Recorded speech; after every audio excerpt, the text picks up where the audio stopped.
All right, welcome to another deep dive. We're tackling a heavy one today. Yeah, this one's pretty intense. So this time around, you wanted to explore this idea of the U.S. going back to like a start of slavery, and specifically after Trump got elected back in 2016. Right. Right. We're looking at this article, analyzing claims of returning to slavery post-Trump's election. It really gets into this whole narrative that's been going around. Yeah, and it's a powerful one. Oh, for sure. And we're not just going to like rehash history here. We're going to break down how this idea is actually playing out right now, who's pushing it, and how the media spins it all. What I think is really interesting is that this isn't just some like fringe theory. Right. This idea really taps into some deep anxieties about race and power, like what direction America's headed. Oh, yeah, absolutely. I'm already hooked. So first things first, let's lay out the main claim. America's slipping back into a condition that's basically like slavery. When you hear that, what's your gut reaction? It's definitely attention grabbing. Like it's meant to be. Right. The article's pretty clear, though. It's not talking about literally going back to, pre-Civil War America. Okay. It's more of a metaphor, but it's a powerful one.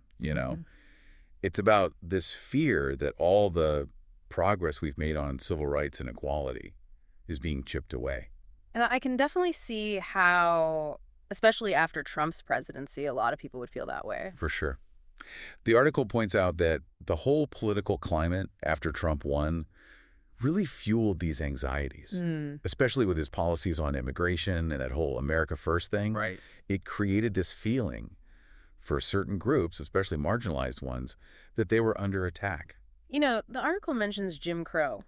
Yeah. And to me, that's the historical parallel that really makes this whole return to slavery narrative click. Like, we saw how ending slavery didn't magically make everyone truly free. It was a long fight to get rid of Jim Crow, and some would say we're still dealing with the consequences today. Oh, absolutely. Yeah. Like, think about voter suppression tactics we see now. It's like Jim Crow all over again, in a way. Right. So I think that's why this narrative resonates with some people. It taps into that deep fear that we're going backwards, losing ground on all the progress we fought so hard for. And it's not just some vague feeling either. There are some pretty big names out there who are really pushing this idea. Oh, yeah. The article talks about Dr. Ibram X. Kendi, and his work on systemic racism. Right. He uses history to show how even policies that seem neutral on the surface can actually have a really negative impact on marginalized groups. And I'm thinking about Angela Davis, too. She ties this whole narrative to the prison industrial complex, arguing that it's basically a modern form of slavery, especially for people of color. Right, right. And it's not just individual voices either. You've got organizations like the NAACP and the Southern Poverty Law Center, groups that are famous for their civil rights work. They're also using this return to slavery framework. And coming from them, it carries a lot of weight. Yeah, for sure. I bet you've noticed how the media frames things, too. Yeah. It's crazy how just changing a word or two can completely change how you see something. Absolutely. The article really gets into that, how news outlets and social media are playing a huge role in amplifying this whole narrative. Right. And they're shaping how the public sees it. Sometimes it's good, raises awareness. Right. But sometimes it can spread misinformation, make things seem simpler than they really are. It's like everyone has a megaphone now. Yeah. So being able to really think critically about the information you see is more important than ever. Don't you think? Oh, absolutely. We got to ask ourselves, who's saying this? What's their agenda? What evidence do they have? Yeah, good point. I'm already feeling like I need to double check my news sources. So up to now, we've mainly focused on the arguments for this whole return to slavery idea. But like with any complex issue, there are strong arguments against it too. Oh, yeah, definitely. We'll get into those in more detail later. Right. But I think it's important to point out that not everyone agrees with this framing, even people who are very much involved in the fight for social justice. Okay, so this is where it gets really interesting for me. Tell me more about these voices that are disagreeing. What are the reasons for pushing back? One of the big arguments is that directly comparing stuff happening today to slavery is just not accurate. Okay. In fact, they say it could even be harmful. It kind of minimizes how uniquely horrific chattel slavery was, Yeah. a whole system built on one person completely owning another, like legally and socially. Yeah, I can see that. It's a nuanced point. But I'm also wondering if we avoid using this really powerful language, Do we risk losing the urgency of the message? Like, will it be harder to get people to care enough to actually do something? That's the debate, right? Is this metaphor actually helpful, or is it holding us back from making progress? Yeah. I feel like we're just scratching the surface here. There's so much more to unpack. Oh, we've got a lot more ground to cover. We got to explore how this narrative impacts social movements, what the public thinks. All right, listeners, hold on tight because we're going even deeper. Okay, so we were talking about the people who don't like using this return to slavery framing, even though they agree that, the issues themselves are really serious. Right. It's not about saying the injustices aren't real. It's more about whether that comparison actually works. So I'm curious to hear more about why they think using this kind of language could backfire. The article makes some really good points about this. Okay. Some activists worry that it's just too emotionally charged.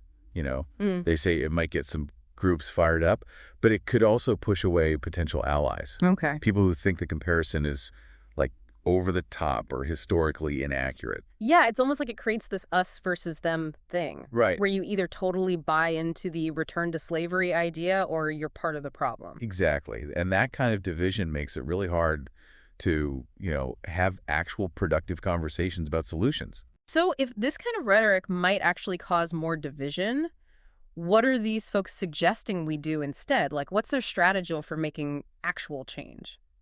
They're pushing for a more, I guess you could say, nuanced approach. Okay. So instead of relying on these big historical comparisons, Right. they're zeroing in on specific policies and systemic changes. Okay. Stuff like criminal justice reform, tackling economic inequality, fighting voter suppression.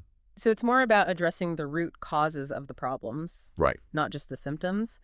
And I guess that approach would probably appeal to a wider range of people, no matter what their political views are. Exactly. It's about building coalitions across different groups, finding that common ground, and working together to create change that actually lasts. It sounds like they're more focused on being practical than making emotional appeals. Yeah. But how do you get people riled up about policy details? That's not exactly the kind of stuff that goes viral or ends up on protest signs. That's the challenge, right? Yeah. How do you convey how urgent these issues are? Without using rhetoric that turns some people off. Yeah. The article doesn't really offer easy answers, Right. but it definitely brings up some important questions about how social movements operate, what strategies and tactics they use. It seems like there's this tension between wanting to raise awareness and wanting to avoid oversimplifying things. Absolutely. And that tension is playing out right now Yeah. as these movements figure out the best way to reach their goals. It makes me wonder, what does this whole debate within activist circles tell us about how the general public is reacting to this return to slavery narrative? Are everyday people even picking up on these nuances, or is it getting lost in all the noise? That's a great question, and that's exactly where we're headed next. Get ready, because public opinion on this is anything but straightforward. All right, so we've really dug into this whole return to slavery narrative, right? We've looked at the history, the main players, and even how people within these movements disagree about how effective it is. But now I think it's time to zoom out a bit, and see how this whole thing is landing with everyday people. I have a feeling it's not a simple yes or no answer. You're absolutely right. The article goes into public opinion, and it's interesting how people's reactions really depend on, like, their background, where they live, and of course their political views. It's like this narrative is hitting different parts of America in totally different ways. So let's break it down. What are some of the patterns that jump out at you from the article?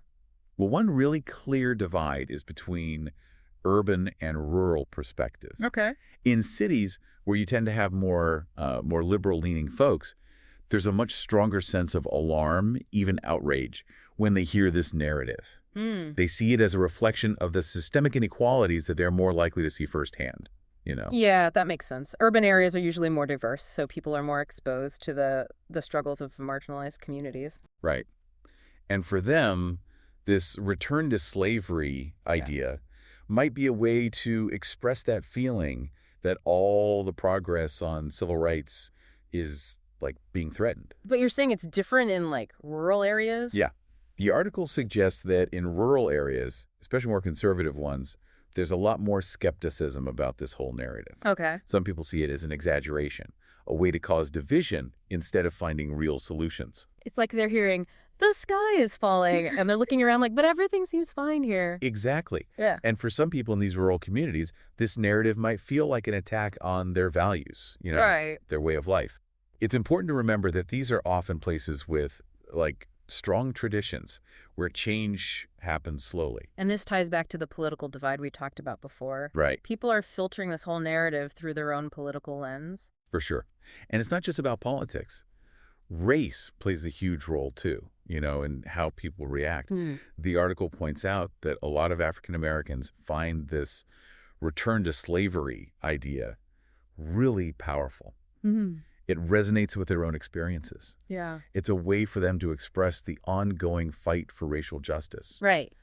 in a country that's still wrestling with its history. It's connecting the dots between, like, the injustices of the past and the present, showing how the legacy of slavery is still alive today. Exactly. But then it's also important to acknowledge that some white Americans, especially those in working class communities, might feel disconnected from this whole narrative. They may not see those same connections to history. Right. Or they might feel like they're being blamed for problems they didn't create. It's almost like two separate conversations happening at the same time, Yeah. each with its own set of assumptions and experiences. Exactly. And that's the tough part, right? Yeah. How do we bridge that gap? How do we create a space where everyone feels heard, even when we're talking about stuff that's really sensitive and could be divisive? It feels like that's the million-dollar question. So as we're wrapping up this deep dive, what are some of the key takeaways you'd want to leave our listeners with? I think the biggest one is that this narrative, even if it's metaphorical, is tapping into real anxieties and fears Right. that exist all across America. It reminds us that history isn't just something in the past, Yeah. It's shaping our lives right now and how we see the future. And those anxieties are different for everyone, depending on their own experiences and what they've been through. Exactly. There's no one right way to see this narrative. What matters is that we try to understand these different points of view, even when we don't agree. It's about recognizing how complex this issue is, Yeah. avoiding those knee-jerk reactions. Absolutely. And lastly, I'd say this isn't just some intellectual debate. Right. This is about real people's lives, their struggles, their hopes for the future. It's a call to action, to have these conversations in a way that actually leads to real positive change. Well said.